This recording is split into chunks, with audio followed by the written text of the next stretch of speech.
2 वर्ष ओलांडली तरीही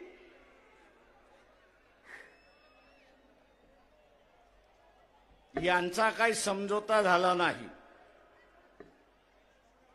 काँग्रेस, राष्ट्रवादी, शिवसेना 2 वर्ष झाली पण स्वतःमध्ये 48 जागा वाटून घेता येत नाही अशी असणारी परिस्थिती आहे। मला राहून राहून शंका येते की यांना खरंच मोदीला हरवायचं आहे का आणि बीजेपीला हरवायचं आहे का, हा त्याच्यातला असणारा प्रश्न आहे।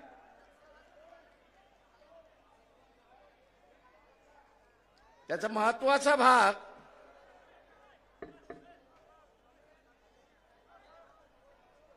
ते आता म्हणतात आम्ही वंचितला 2 जागा देतो।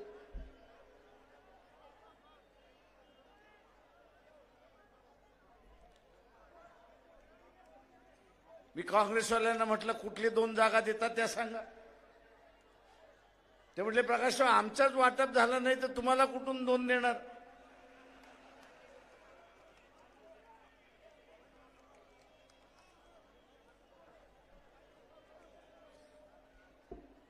सांगण्याचा मुद्दा हा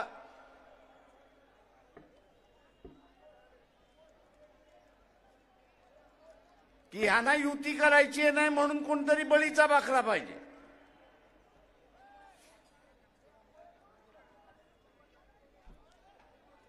जसं कुर्बानीचा बकरा असतो तसा बकरा हे आता शोधताय।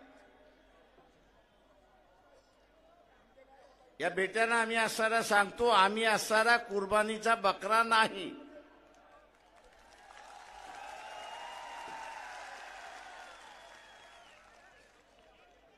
पहिल्यांदा तुम्ही असणारा तुमच्यामधल्या जागा वाटून घ्या। आम्हाला ज्या जागा पाहिजे ज्याच्याकडे गेल्यात त्याच्याबरोबर बोलून आम्ही वाटाघाटी करू।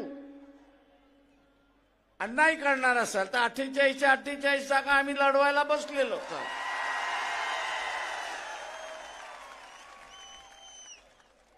पण बेट्यानो एक लक्षात घ्या, वंचित आघाडीपैकी एकही जेलमध्ये जाणार नाही।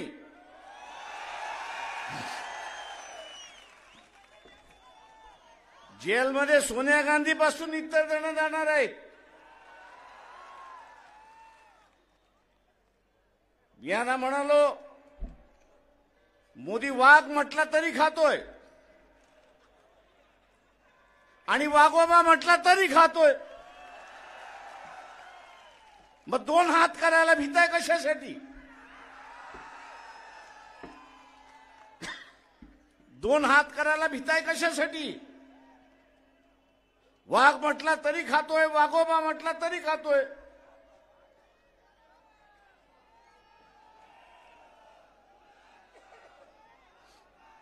प्रश्न हा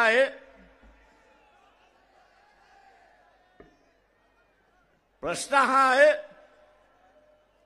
की तुम्हाला खरं लढण्याची इच्छा आहे का?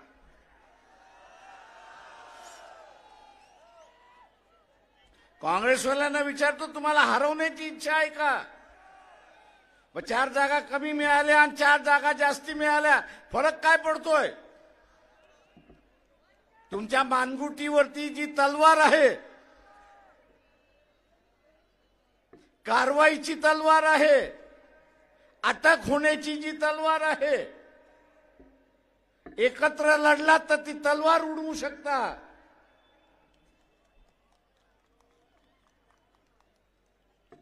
पण भिवून लढायला लागलात तर ती तलवार तुमच्या मानेवरती पडल्याशिवाय राहणार नाही, हे लक्षात घ्या। आणि म्हणून म्हणतो युती केली तर वाचाल, युती नाही केली तर जेलमध्ये जाणार, एवढं लक्षात घ्या।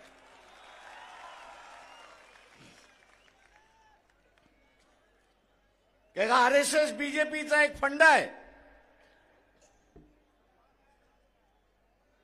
दैदेवन फुंडकर इथे बसलेले आहेत। मध्यंतरी मोहन भागवत अकोल्याला आले होते। धैर्यवान फुंडकर यांना म्हणालो की पोलिसांना सांगा की आम्हाला असणारा निवेदन द्यायचंय, मोहन भागवत यांना निवेदन द्यायचंय. पोलिसांनी निरोप पोचवला, त्यांची भेटही झाली. ते म्हटले RSS मध्ये निवेदन घेण्याची पद्धतच नाही. अरे कोणाची समस्या असेल तर तो निवेदन देईल, कोणाला काय मांडायचं असेल तर ते निवेदन देईल. ते हे एवढे हिटलर आहेत, हे एवढे हिटलर आहेत की आम्ही चर्चा करणार नाही, आम्ही चर्चा करणार नाही, आम्ही निवेदन देणार नाही. आणि निवेदन घेणारही नाही. हे काय दाखवतंय? ही एकच गोष्ट त्या ठिकाणी दाखवते, आणि ती म्हणजे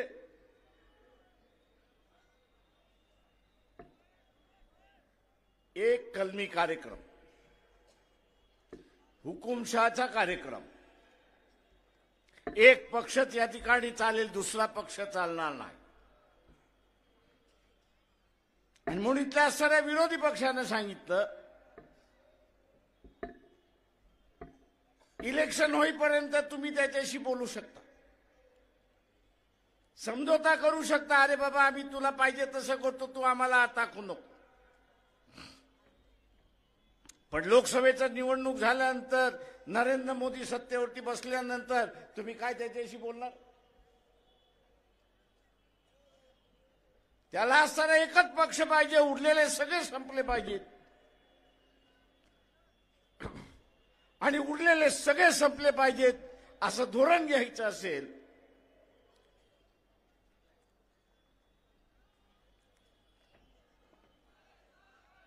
तर उरलेल्या सगळ्यांना संपवणं ही त्याची गरज आहे. आणि संपवण्याचा मार्ग म्हटला म्हणजे तिहार जेलमध्ये यांना टाकून द्या.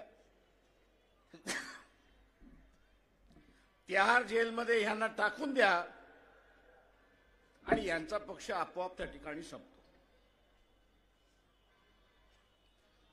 राजकीय पक्ष वाचणं ही आज काळाची गरज आहे. राजकीय पक्ष वाचणं ही आज सारी काळाची गरज आहे. राजकीय पक्ष वाचले तर लोकशाही वाचली. राजकीय पक्ष वाचले नाही तर लोकशाही संपली. आणि लोकशाही संपली की हुकुमशहाला या ठिकाणी सुरुवात होणार. आणि म्हणून या काँग्रेस, राष्ट्रवादी, उद्धव ठाकरे यांची असणारी सेना बसा आणि समझोता करा. बसून समझोता केला नाही तर तुम्ही जेलमध्ये गेल्याशिवाय राहणार नाही, एवढं लक्षात. तो मोदी बसलेलाच आहे. आम्ही काय सत्तेवरती नव्हतो, मंत्री नव्हतो, त्याच्यामुळे चोऱ्या मोऱ्या काढण्याचा प्रश्नच येत नाही. जे सत्तेवरती बसले त्यांनी चोऱ्या मोऱ्या केल्यात असं मोदी म्हणतोय. खरं किती खोटं किती कोणाला माहिती. कागदावर काळा करायचा, काळ्यावरती कागद करायचा आणि मोकळा होत जायचा, अशी असणारी परिस्थिती आहे. आणि म्हणून आपल्याला सरळ सावध या ठिकाणी राहावं लागणार. तुम्ही आम्हाला चर्चेमध्ये घेतलं तर आम्ही तुमच्या बरोबर आहोत. तुम्ही जसं इथल्या असणाऱ्या गरीब मराठ्याला आतापर्यंत वापरत आलात त्याच पद्धतीने वंचितला वापरण्याचा विचार केला तर मोदी बरोबर आम्ही तुम्हालाही गाडू, एवढं लक्षात.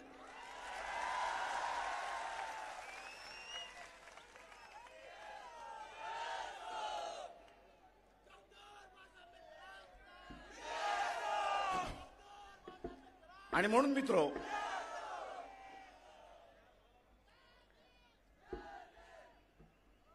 आंबेडकरी चळवळ, फुलेशाहू आंबेडकरी चळवळ ही माना सन्मानाची चळवळ आहे. ही माना सन्मानाची चळवळ आहे. आज जे बीजेपीच्या आरएसएसच्या विरोधात आम्ही लढतोय त्याचं कारण असते, त्यांनी वर्णव्यवस्था सोडली नाही, त्यांनी मनुस्मृती सोडलेली नाही. ते त्या मानाच्या सन्मानाच्या गोष्टी करतच नाही, ते गुलाम ठेवण्याची भाषा या ठिकाणी करतात.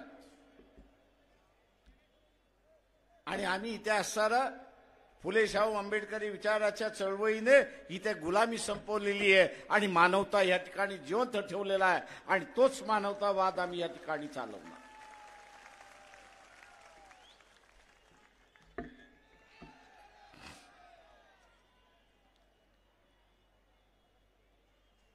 मित्रो,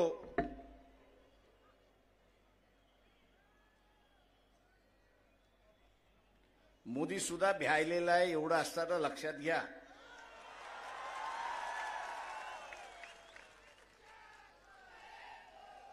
ही एका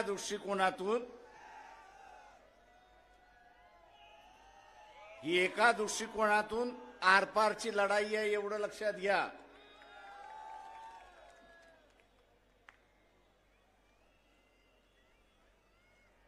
ते जिंकले तर आपण गुलाम झालो, आपण जिंकलो तर त्यांना मानवतावाद स्वीकारावा लागणार आहे.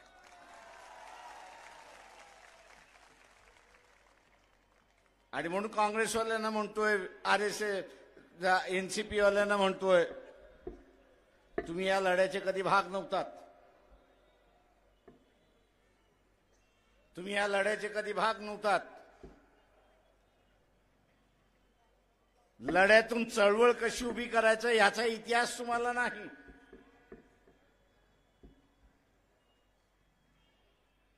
आणि म्हणून मोदी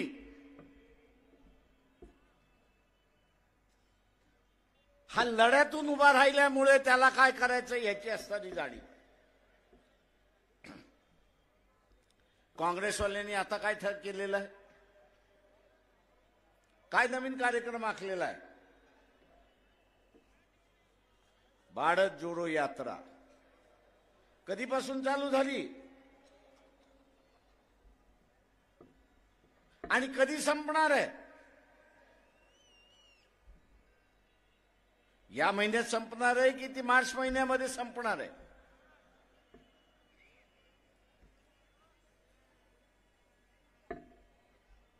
मोदी जे आहे याला पावनखिंडीमध्ये अडकवल्याशिवाय राहणार नाही एवढं लक्षात घ्या.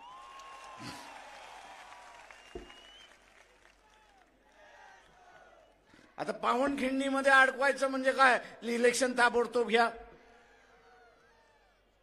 22 तारखेच्या निमित्ताने त्यांनी असं एक धार्मिक माहोल या देशामध्ये उभा करण्याचा प्रयत्न केला. किती यशस्वी होतो किती होत नाही हा असणारा कालांतर ठरवेल. पण हा यात्रेला निघाला असताना, काँग्रेसवाले यात्रेला निघाले असताना इलेक्शन घेऊन पार पडेल. अरे तुमचं ढोंग धतुरं कोणाला सांगताय? आम्हाला कळतं ना राजकारण.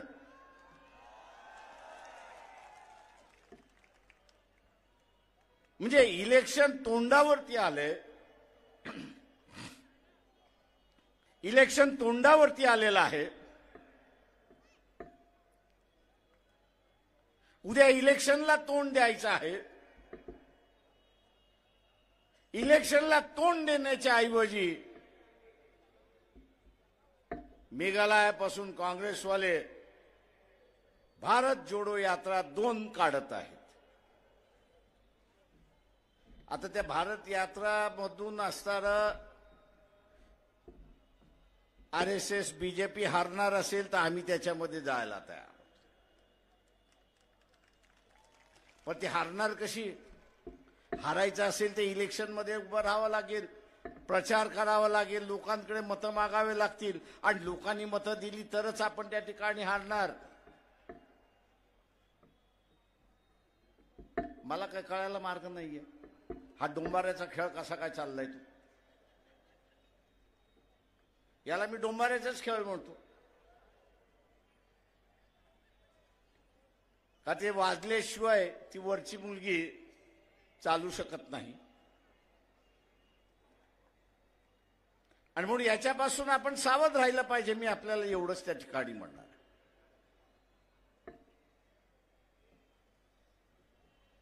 माझं आव्हान आहे आपल्या सगळ्यांना, इथे जाणीवपूर्वक आघाडी झाली असती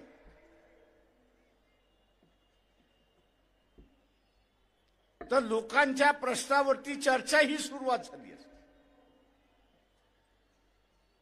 जसे या ठिकाणी निलेशजी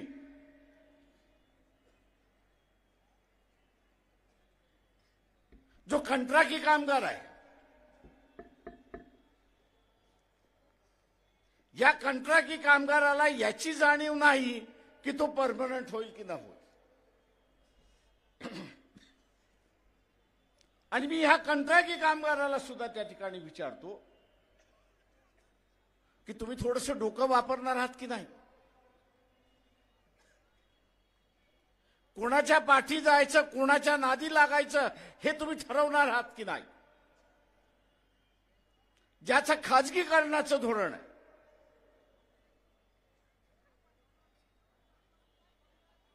ज्याचं खाजगीकरणाचं धोरण आहे, त्याला अस्थिर कामगार वर्गच पाहिजे. आणि अस्थिर कामगार वर्ग करायचा असेल तर कॉन्ट्रॅक्टवरती कामगार ठेवला पाहिजे. 2 वर्षासाठी, 3 वर्षासाठी, 5 वर्षासाठी.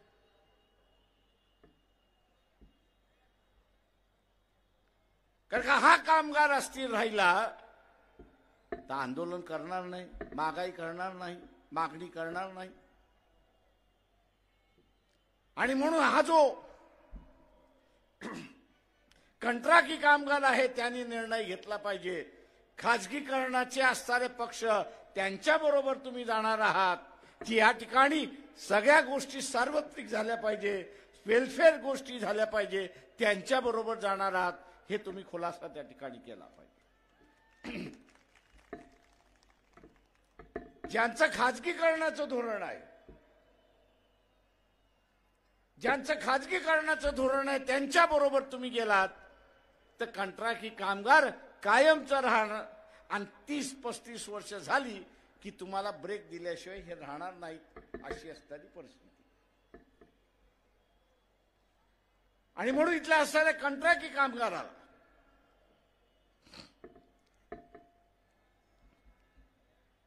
इथल्या असणाऱ्या कंत्राटी कामगाराला कायमस्वरूपी व्हायचं आहे, परमनंट व्हायचं आहे, तर वंचित बहुजन आघाडी हा एकमेव मार्ग आहे हे त्यांनी असताना लक्षात ठेवलं पाहिजे.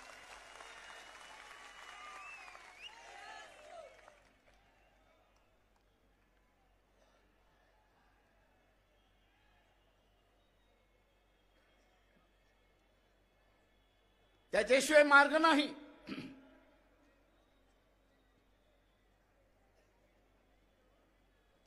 वर्षभरापूर्वी शेतकऱ्याने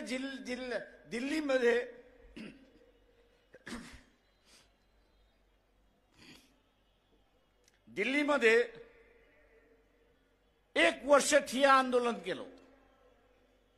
कशासाठी केलं होतं? त्यांची मागणी होती की जो हमी भाव आहे, या हमी भावाची काही वेळेस अंमलबजावणी होते, काही वेळेस अंमलबजावणी होत नाही. बहुतांश वेळा तर ती होतच नाही. ही अंमलबजावणी होण्यासाठी ते मागणी करत होते की कायदा करा की जो कोणी व्यापारी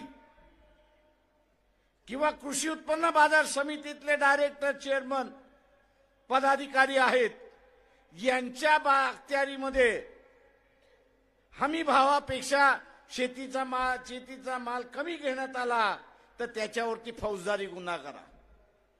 मागणी चूक होती का? आज मला असणारे इथले राजकारणी म्हणतात, प्रकाशराव तुम्ही ही मागणी करणार का?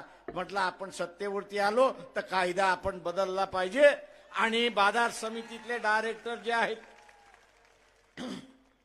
बाजार समितीतले डायरेक्टर जे आहेत,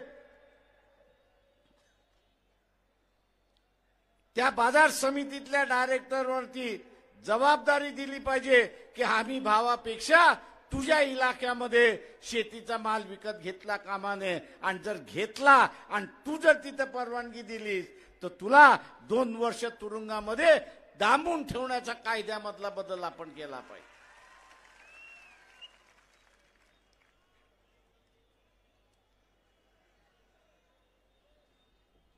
आज इथले सत्ताधारी म्हणतात आहेत, विरोधकही म्हणतायत तुम्ही आपला अजेंडा ठेवत चाललाय. म्हटलं मला जो दिसतोय तो अजेंडा मी ठेवतोय.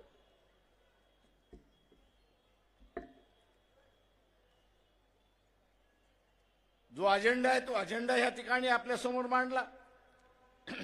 हरकत काय? ते म्हटले तुम्ही लुटीचं राज्य संपवताय.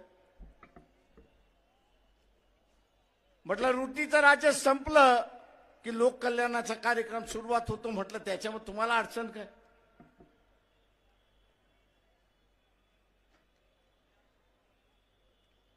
अडचण ही आहे की आपण इथली लूट जी शेतकरी याची होतोय ती थांबवायला त्या ठिकाणी निघालो. मी इथल्या असणाऱ्या कापसाच्या शेतकऱ्याला आव्हान देतो. इथे 12,000 क्विंटल कापूसाचा भाव गेला होता की नव्हता? त्यावेळेस हे जे शर्ट तुम्ही विकत घ्यायला गेलात त्याचा भाव वाढला होता का? नाही. आज पुन्हा असणारा कापसाचा भाव 6.5 7 पर्यंत आलेला.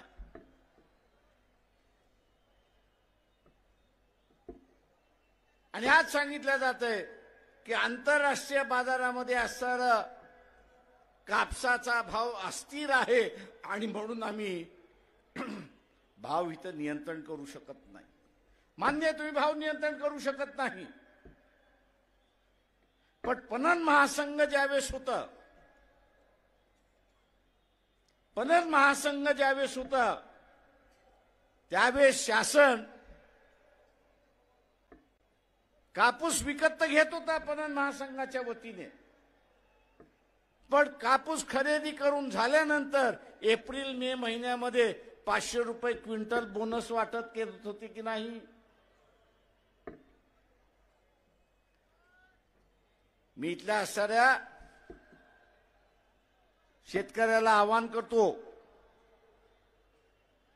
की त्या काळचं सरकार हे जर कापसाच्या शेतकऱ्याला 50 रुपये 500 रुपये क्विंटल हे बोनस देऊ शकत होती तर आज का देऊ शकत नाही? बोनसच्या स्वरूपामध्ये आज तुम्ही का देऊ शकत नाही? सगळ्यात मोठं दानत पाहिजे देण्याची. सगळ्यात मोठी जी आहे ती दानत पाहिजे त्या ठिकाणी देण्याची. पण ज्याला सत्तेवरती आपण बसवलेला आहे तो लुटारू आहे हे आपण असताना लक्षात घ्या. तो लुटारू आहे.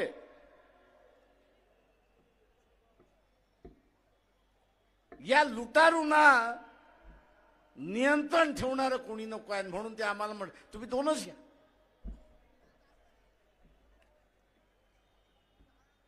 आम्ही त्यांना म्हटलं तुम्ही 2 देणार म्हणजे आम्हाला पाडून टाकणार. मित्रो, जुन्या काळी बाबासाहेबांनी स्वातंत्र्याच्या अगोदर इथल्या हिंदू मुसलमानाचं राजकारणाचं अत्यंत चांगलं वर्णन केलं. अत्यंत चांगलं वर्णन केलं. त्या वर्णनाचं स्वरूप काय होतं?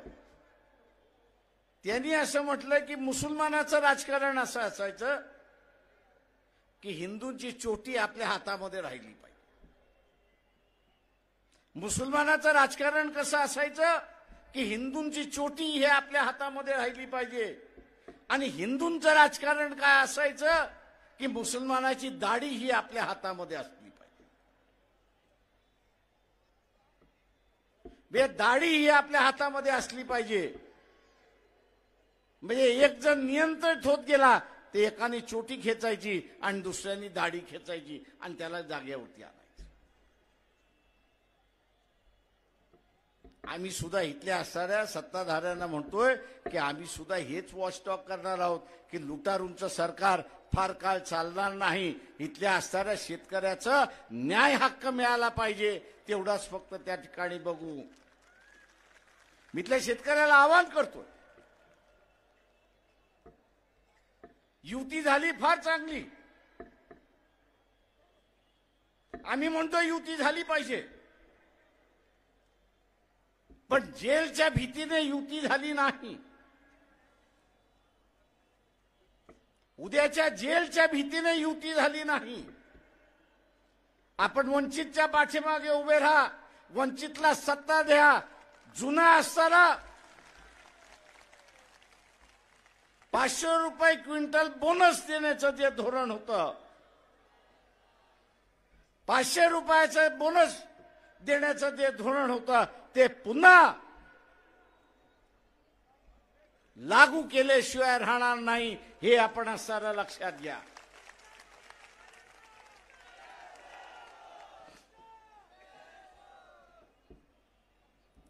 तुम्हाला असणारं कुटुंब जगवावी लागतात.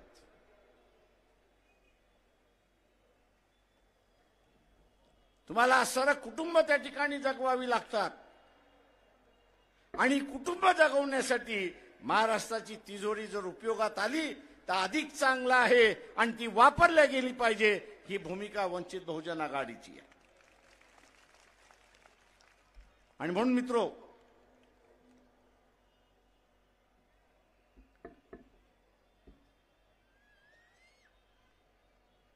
तसं पाहायला गेलं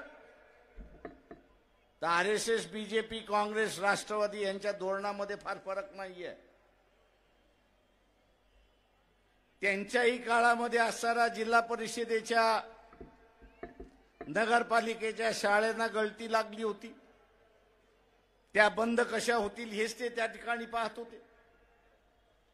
आणि आत्ताच्या सरकारने 62,000 शाळा आम्ही बंद करणार म्हणून घोषणा करून मोकळे झाले. अरे बाई, ह्यांच्या जागी आणणार काय? तर आम्ही खाजगी शाळा आणणार.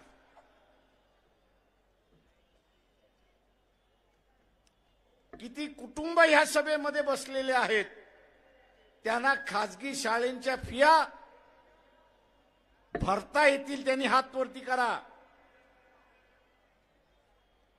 ज्या भरमसाठ खाजगी शाळेंच्या फिया आहेत त्या भरता येतील आणि आपल्या मुलाबाळांना शिकवता येतील अशी किती माणसं आहेत त्यांनी हात वरती करा.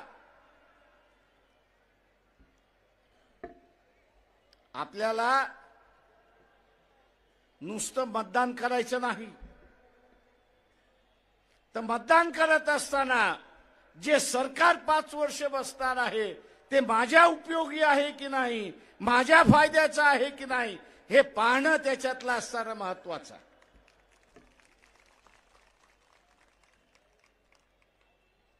नाही तर माझ्या जातीचा उमेदवार आहे, मी आता जातीसाठी माती खाल्ली पाहिजे,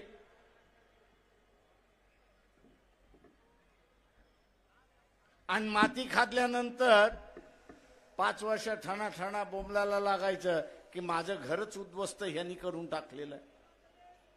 सत्ताधाऱ्याने माझं असणारं घर उद्ध्वस्त करून टाकलंय, कुटुंब उद्ध्वस्त करून टाकलाय, व्यवसाय उद्ध्वस्त करून टाकलाय. बोंबलायचं कशासाठी? आणि म्हणून उद्याचं हे सरकार माझ्या विचारसरणीचं आहे की नाही हे त्याच्यातलं महत्वाचं आहे. ते बीजेपीचं सरकार असेल किंवा काँग्रेसचं सरकार असेल,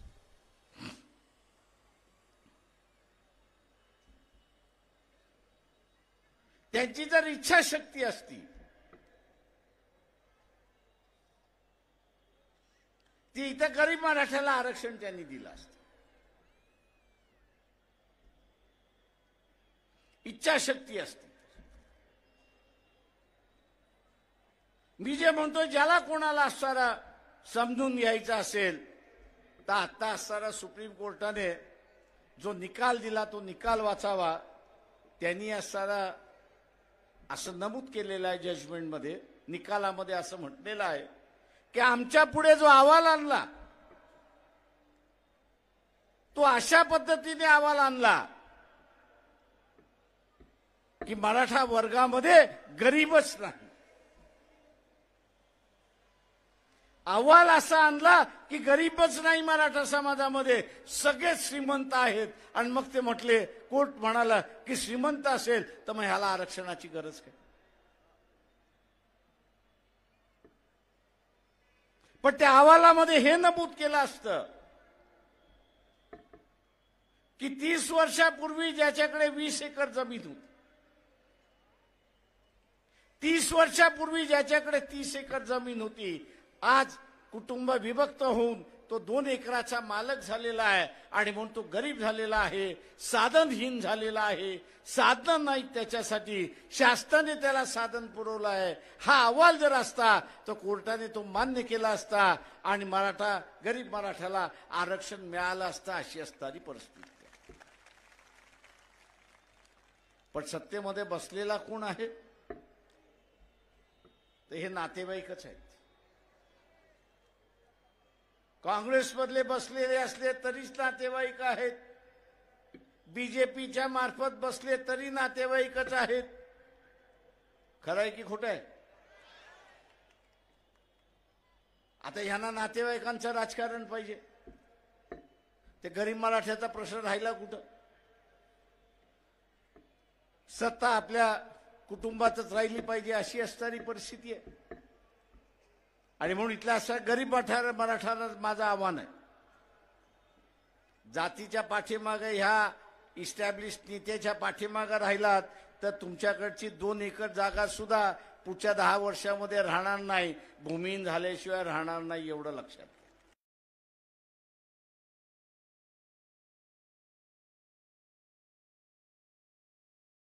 करणार असलं. शासन हे कुटुंबाला मदत करणार असलं पण ज्याला आपण शासनावरती बसतोय तो लुटारू आहे अशी असणारी त्याची वृत्ती. आणि म्हणून माझं आव्हान आहे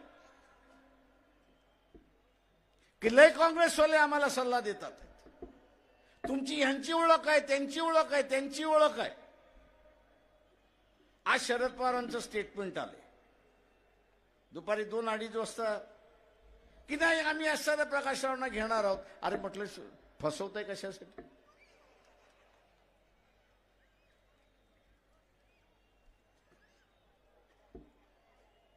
ते तुम्ही प्रिंट मीडिया, इलेक्ट्रॉनिक मीडिया यांच्याशी का बोलताय. तुम्ही असणारे रेखाताई ठाकूर पक्षाच्या अध्यक्ष आहेत, त्यांच्याशी तुम्ही बोलू शकत नाही का. बा आम्ही तुम्हाला घेतलंय, तुम्ही या. बिनबुलाय तो आम्ही कुठे जाणारच नाही.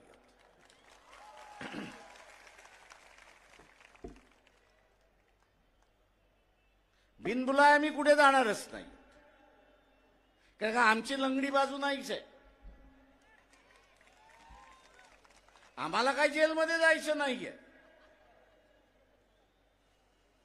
आम्ही काय कॅलिफोर्निया घडवलेलं नाही, आम्ही काय लंडन घडवलेलं नाही, आम्ही काय दुबई घडवलेला नाही.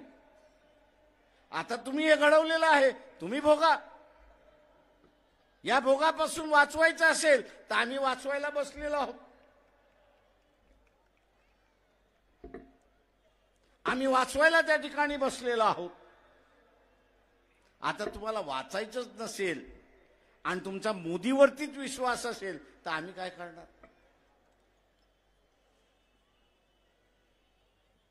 कारण का मी मुंबईच्या सभेमध्ये म्हटलं की मोदी कोण आहे, तर मदारी आहे. मदारी काय करतो? मदारी काय करतो?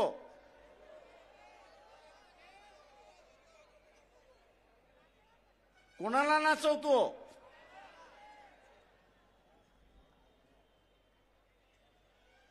आणि इथे माझं म्हणणं आहे की मोदी डमरू वाजवतो आणि इथले सगळे नाचायला लागतात, अशी परिस्थिती आहे.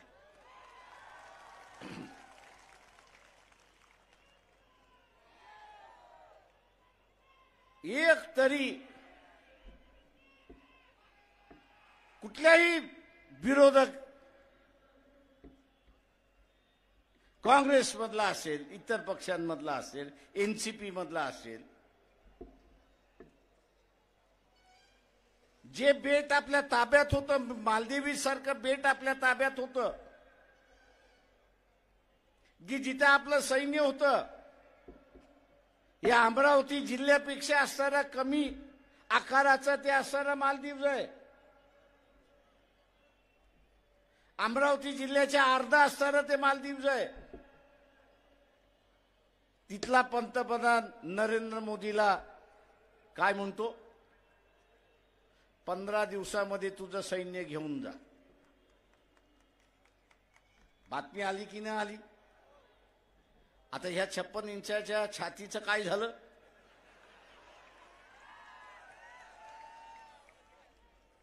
मी इथल्या सनातन हिंदूंना विचारतो, जगामध्ये जेवढी बेइज्जती मोदीच्या काळामध्ये भारताची झाली तेव्हा इतर कुठल्याच प्रांतामध्ये झाली नाही, हे आपण सरळ लक्षात घ्या.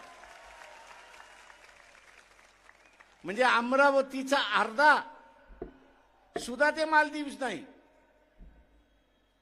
आणि तिथला पंतप्रधान त्याला दम देतोय आणि सांगतोय, ए तुझं सैन्य मागे घेऊन जा मोद्या.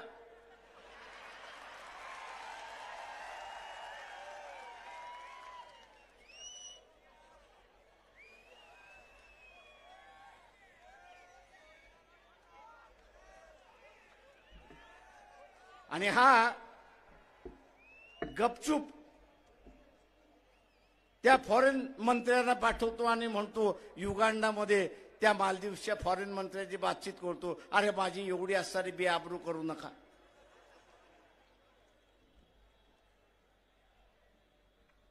अरे तुझी बेआबरू नाही, या देशाची बेआबरू झाली.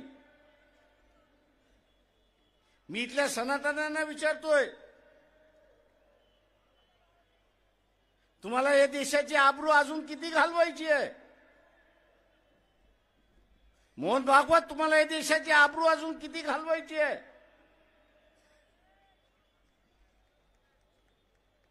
एक तरी काँग्रेसवाला बोलला का? का नाही बोलला?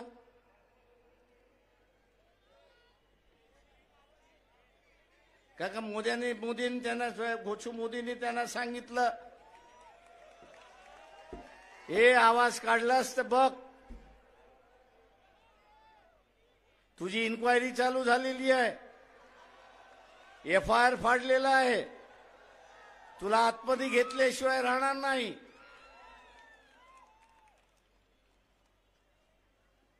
आता एवढं भित्रट आणि नेबलट राजकीय पक्षांचे नेतृत्व असतील, ते काय तोंड देणार? काय तोंड देणार? मी यांना म्हणतो, तुम्ही लालू प्रसाद यादव व्हा. तू म्हटला जेलमध्ये घालायचंय, घाल. जेलमधनं माझं सरकार मी त्या ठिकाणी चालू, पण नमणार नाही. आणि तो नमला नाही. आज बीजेपी त्यालाच घाबरते. आज बीजेपी त्यालाच घाबरते.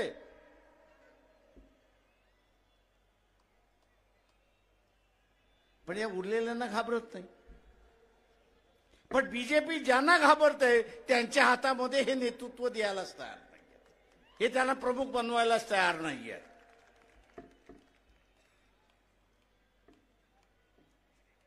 आणि म्हणून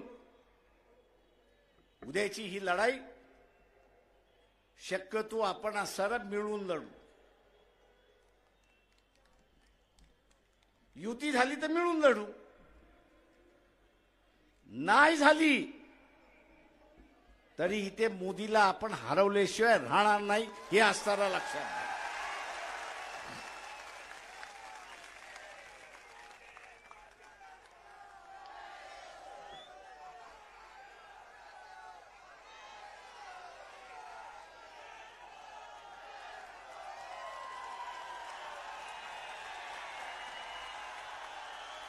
काँग्रेसवाल्यांना आम्ही सांगतो, तुम्ही आलात तर हरवणं सोपं आहे, पण तुम्ही जर आला नाहीत तरी मोदीला आम्ही हरवल्याशिवाय राहणार नाही हे लक्षात घ्या.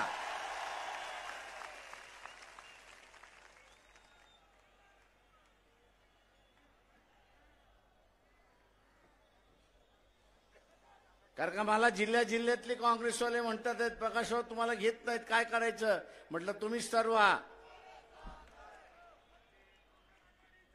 तेच काँग्रेसवाले म्हणतात आहेत, घेतलं तर मिळून लढवू, नाही तर तुम्ही 48 लढवा, आम्ही तुमच्या बरोबर आल्याशिवाय राहणार नाही हे लक्षात घ्या.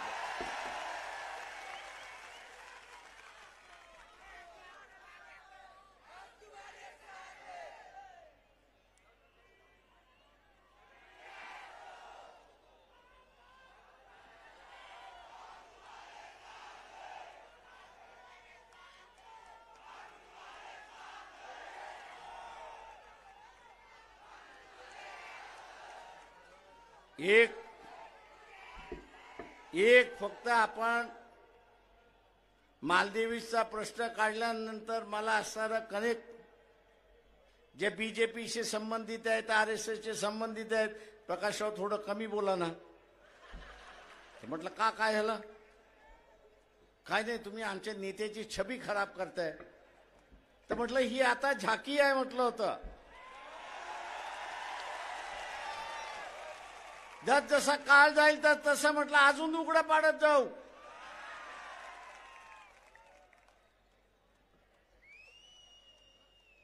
आणि म्हणून काळजी करण्याची गरज नाही.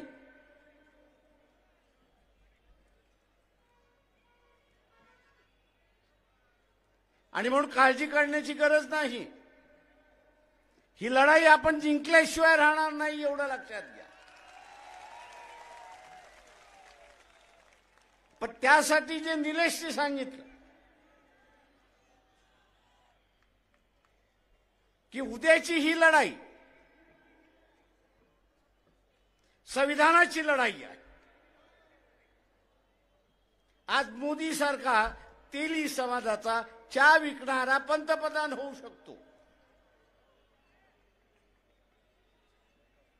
ही संसदीय लोकशाहीची कमाल आहे हे आपण लक्षात घ्या. ही संसदीय लोकशाहीची कमाल आहे. पण जे घटना बदलायला मागतात आहेत, नवीन घटना बदलायला आणतात आहेत, त्यांना असणारा विचारा की तुम्ही अध्यक्षही पद्धत आणताय की न आणताय. तेली समाज जसा विश्वकर्मे म्हटलं आपण एक उमेदवारी ह्या ठिकाणी दिली पाहिजे. एक भाग आहे की जिथे असणारा तेली समाजाची मतं जास्ती आहेत, त्याच्यामुळे उभं केलं, उरलेल्यांनी ताकद दिली तर तिथला असणारा आमदार निवडून येऊ शकतो. पण उद्या अध्यक्षही पद्धत आली आणि एखादा तेली आपण उभा केला अध्यक्षाच्या, राष्ट्रपतीच्या असणाऱ्या अध्यक्षासाठी, तो निवडून येऊ शकतो का?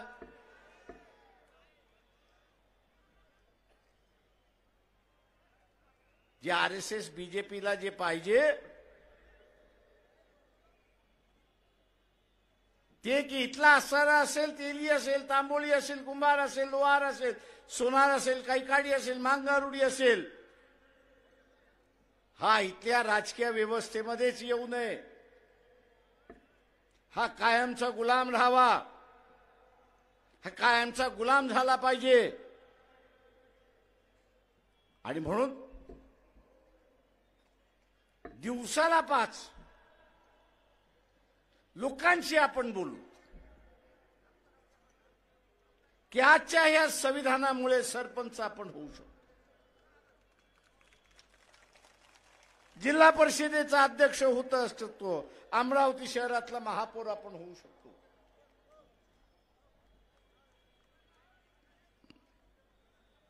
कारण का इथे असणारं संसदीय लोकशाही आहे म्हणून उद्याची अध्यक्षीय लोकशाही आली तर आपलं सगळ्यांचं वाटोळं लागलं हे असताना लक्षात घ्या. आपण सत्तेतून बाहेर गेलो अशी असणारी परिस्थिती.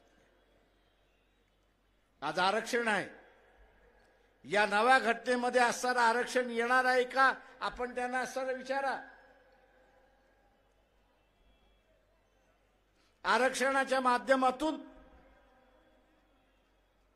सत्तेपर्यंत आपण पोहोचतो, राजकीय सत्तेपर्यंत आपण पोहोचतो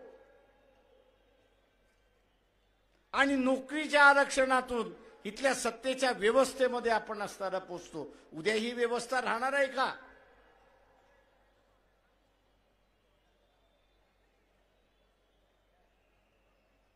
जे आहे ते सोडायचं आणि भूताच्या पाठीमागे लागायचं असा जो स्वप्न त्या ठिकाणी दाखवला जातोय तो असताना थांबा. लय साधू महाराज आता असताना घटनेच्या विरोधात बोलायला लागले. ये बदलनी चाहिए. जेव्हा एकाला मी फोन केला, अरे म्हटलं होतं मला तुझ्याशी वाद घालायचा आहे, जरा येतो का? तो बोलतो नाही, हमको ने जो कहना था वो कह दिया. म्हटलं हा त्याच्यावरती वाद घालायचा, आपला जाहीर वाद घालू म्हटलं, लोकांसमोर वाद घालू, लोकांना ठरवू दे म्हटलं होतं तू बरोबर आहेस का मी बरोबर आहे, पण वाद घालायला तयार नाही.